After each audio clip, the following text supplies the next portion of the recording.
Muchas veces cuando tengo que predicar en la iglesia un mensaje dominical, pienso en las necesidades del pueblo de Dios, oro al Señor, busco el pasaje de la Escritura que puede ser aplicable, todos son aplicables, pero que puede ser aplicable en una determinada dimensión para los creyentes de la iglesia y predico ahí.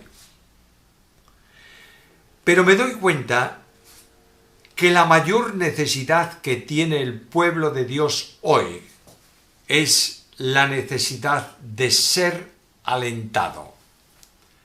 El creyente necesita mucho más hoy aliento que reprensión. No quiero decir que no sea necesario reprender cuando es preciso y cuando el creyente se desvía del propósito del programa de Dios. Tenemos que abrir la Biblia y denunciar el pecado y advertir a todos los que oyen la palabra del Señor que es necesario un cambio de rumbo y una aproximación a Dios. Pero yo siento hoy que necesito hablaros de aliento de parte del Señor. Y llamo vuestra atención al Salmo 73. Leo ahí los versículos 21 al 26. Y dice así el salmista: Se llenó de amargura mi alma y en mi corazón sentía punzadas. ¿Tan torpe era yo que no entendía? Era como una bestia delante de ti. Con todo, yo siempre estuve contigo. Me tomaste de la mano derecha. Me has guiado según tu consejo y después me recibirás en gloria. ¿A quién tengo yo en los cielos sino a ti? Y fuera de ti, nada deseo en la tierra, mi carne y mi corazón desfallecen. Mas la roca de mi corazón y mi porción es Dios para siempre. Los que conocéis el Salmo os dais cuenta de que el Salmo 73 y el Salmo 37 tratan el mismo problema. ¿Por qué motivo el perverso prospera y el creyente pasa por aflicciones? Observa el salmista en su entorno y se da cuenta que los injustos no tienen angustia porque no piensan en la muerte, porque su vida es una vida saludable. Además los mira, y el salmista dice: mira, no pasan trabajos como los otros mortales, tienen todo lo que necesitan. Los jornaleros tienen que ir al campo, la gente tiene que esforzarse, ellos no, ellos tienen recursos suficientes. Además de esto, no son azotados, es decir, no pasan por las pruebas difíciles que pasan los demás hombres. Y debido a esto, son arrogantes, versículo 6, se cubren de violencia. Los ojos, dice el versículo 7, les saltan de gordura y logran con creces los antojos de su corazón. Y decimos, bueno, y si lo logran y yo tengo lo suficiente, ¿qué? Mira el versículo 8. Se burlan y hablan con maldad de hacer violencia, hablan con altanería. Su boca se levanta contra el cielo, es decir, ofenden permanentemente a Dios, y su lengua pasea por la tierra maldiciendo a los hombres. ¿Y yo qué? ¿Qué pasa conmigo? ¿Y qué pasa con los de limpio corazón? Y en cierta medida, nuestro enemigo personal, el tentador, viene a nuestro encuentro para decirnos: Dios no te ama. O si lo prefieres de otra manera, Dios no es justo. Y va a decirme algo más: has mantenido limpieza moral delante de Dios en vano. Has lavado tus manos en inocencia y has recibido como recompensa azotes cada día y has sido castigado todas las mañanas. Versículo 14. Entonces, de alguna manera, el corazón humano se revuelve contra esto. Y decimos ciertamente, no puedo entender la justicia de Dios. ¿Algo más? Cuando Satanás te hace sentir de esta manera, va a conseguir algo. Versículo 21 que leí al principio. Se llenó de amargura mi alma y sentía punzadas dentro de mi corazón. Claro, viendo el entorno, viendo al injusto prosperar y yo, que no he cometido esas violencias que él cometió, vivir angustiado todos los días. Siento amargura y digo en el fondo de mi reflexión, ¿dónde está la justicia de Dios? ¿Has oído esto en algún momento? En nuestro tiempo de pandemia se ha repetido esto porque Dios no actúa. ¿Por qué causa Dios permite que esto ocurra? Bueno, yo tendría que preguntárselo a Él. Él es soberano. Pero lo que Él me dice es, reflexiona un poco y observa la gran diferencia. ¿Dónde estás tú? ¿Y dónde están los impíos? Los impíos van a pasar, no tienen experiencia de vida más que la temporal, pero no hay proyecto eterno. Pero tú no seas torpe y observa lo que Dios hace contigo. Versículo 23. A pesar de que siento amargura en el alma por estas circunstancias, a pesar de que hay una pregunta que no tiene respuesta, ¿por qué, Señor? Dios me dice, siempre estuviste conmigo.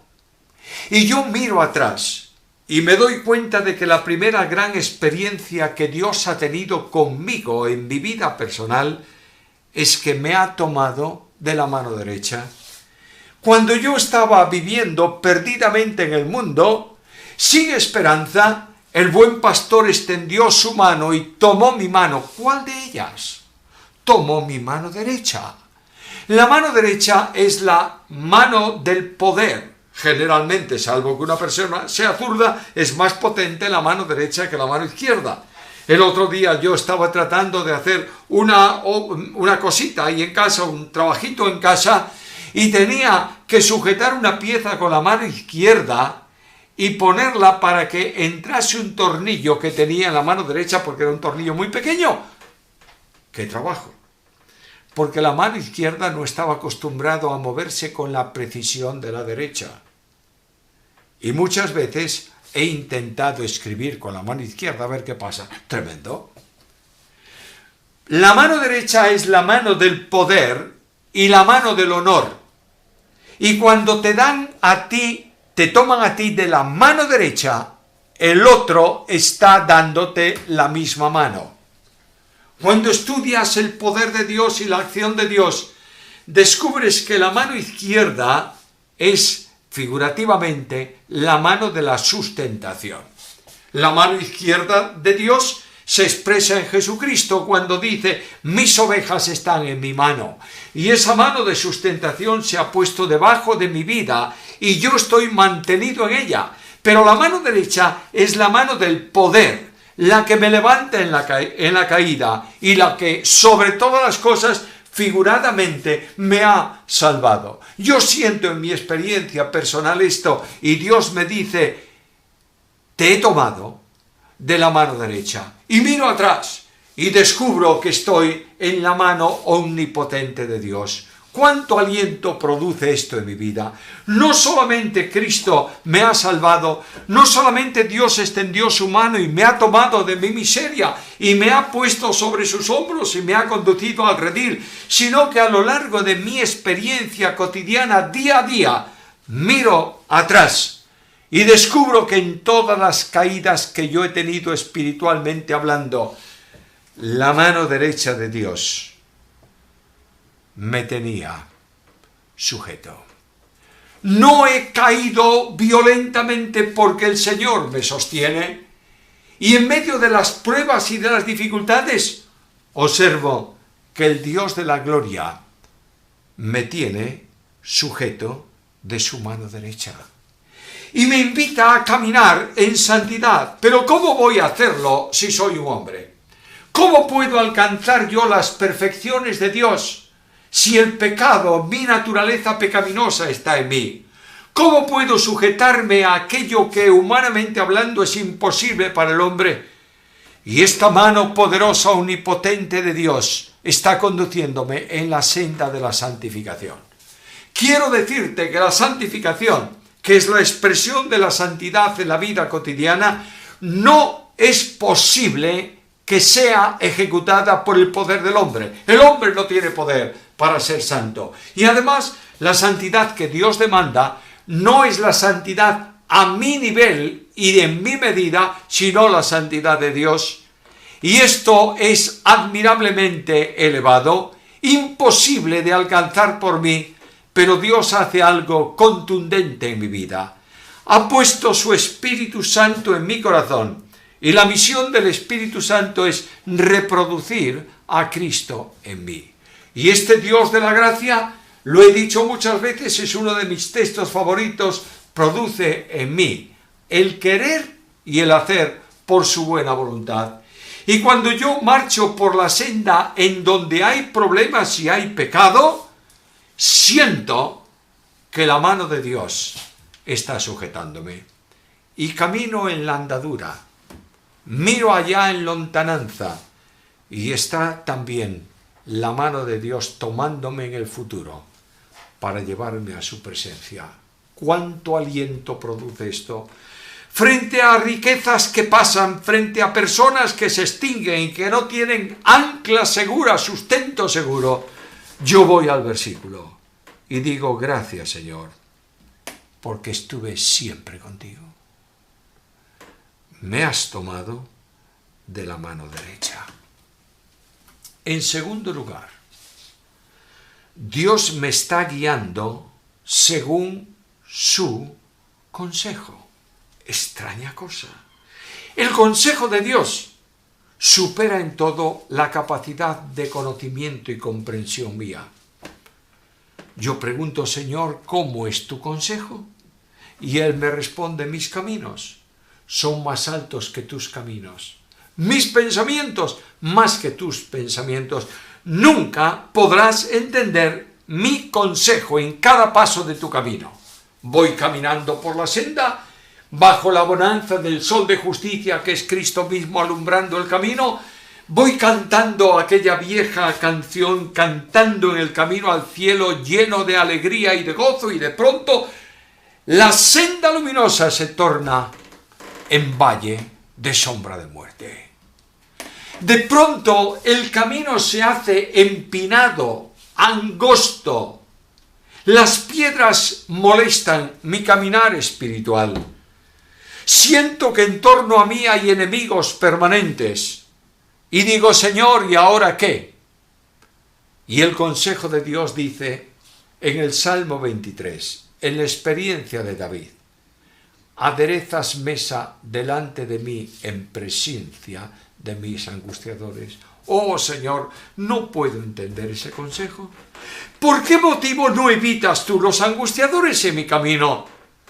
Porque tienes que descubrir la mesa de comunión que yo pongo cuando hay angustiadores en tu entorno. Y de pronto el valle, un valle sombrío.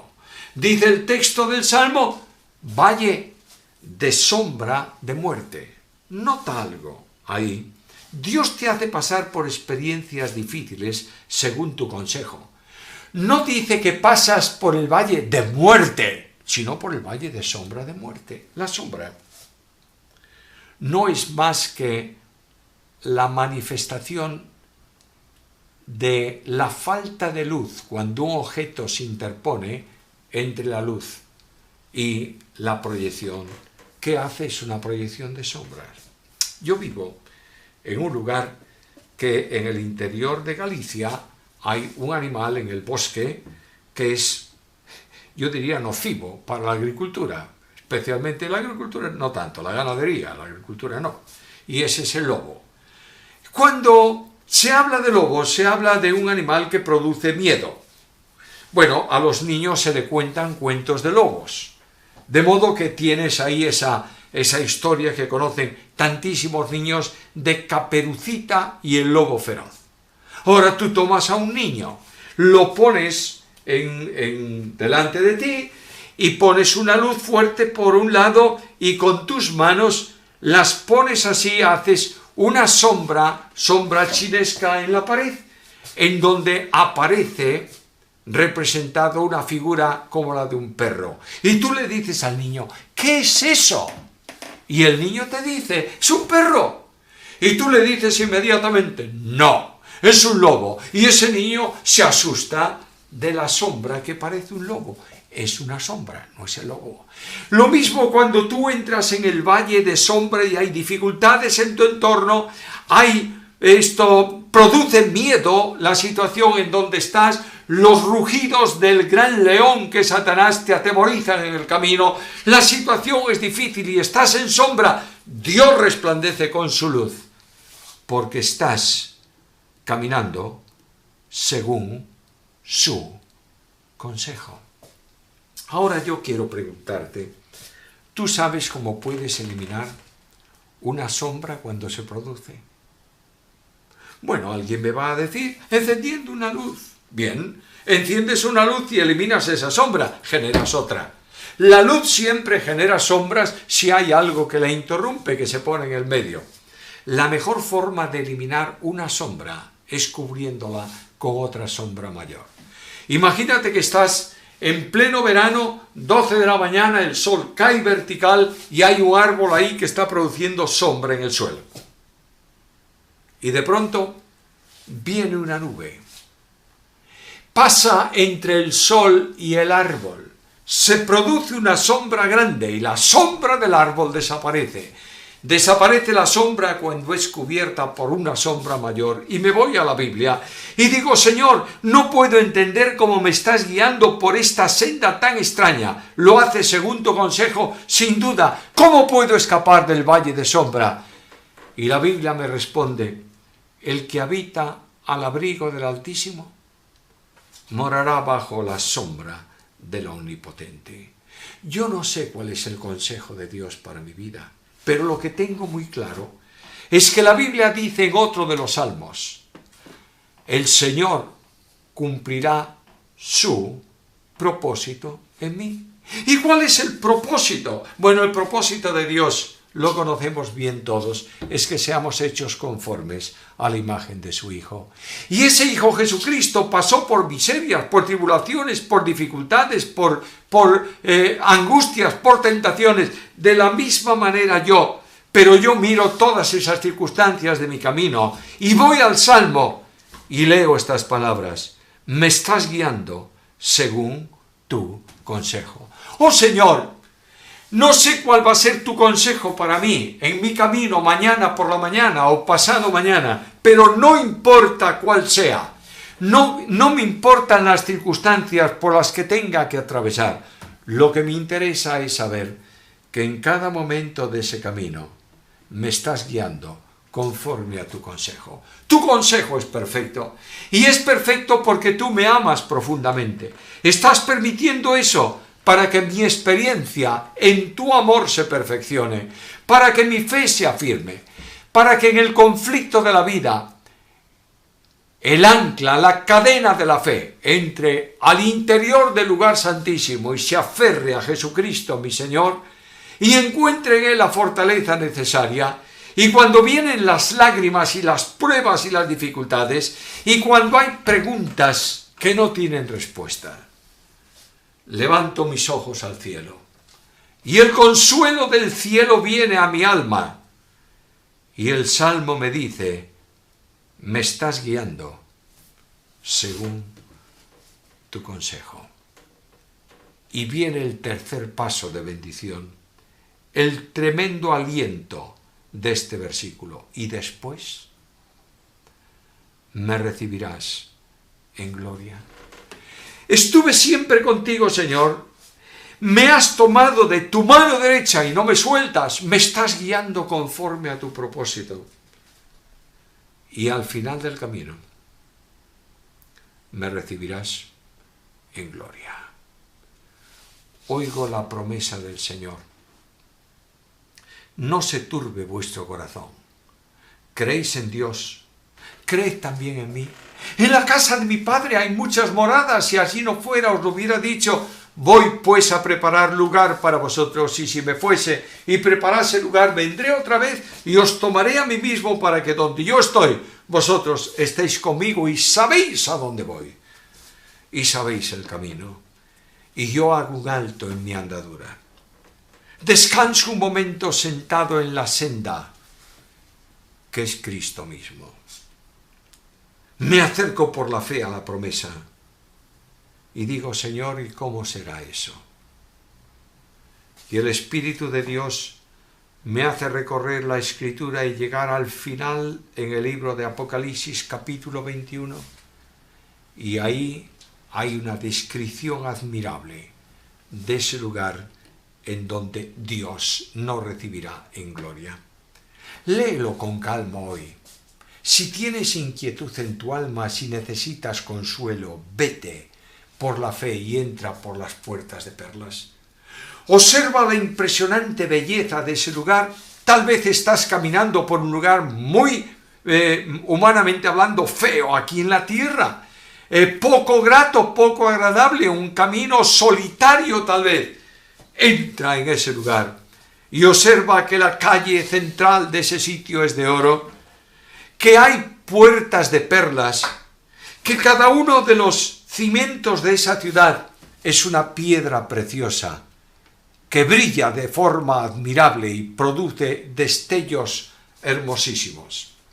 Hay un lugar aquí en España, la Catedral de León, que cada vez que yo visito esa ciudad procuro de cualquier forma ir a visitar la catedral. Es una catedral gótica, unas cristaleras impresionantes, bellísimas. Tú ves los cristales de un color en un día de sol y tienen un aspecto, los ves en un día de sombra, de nublado, tienen otro aspecto, los ves al caer la noche, tienen otra forma, es bellísima. Pero ¿sabes?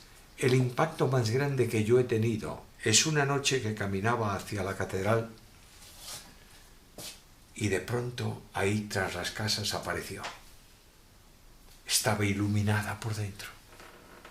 Me dio la impresión de que era una sortija engarzada y quedé parado en la calle y dije, qué belleza más grande. Y de pronto el Señor me dice, ¿sabes?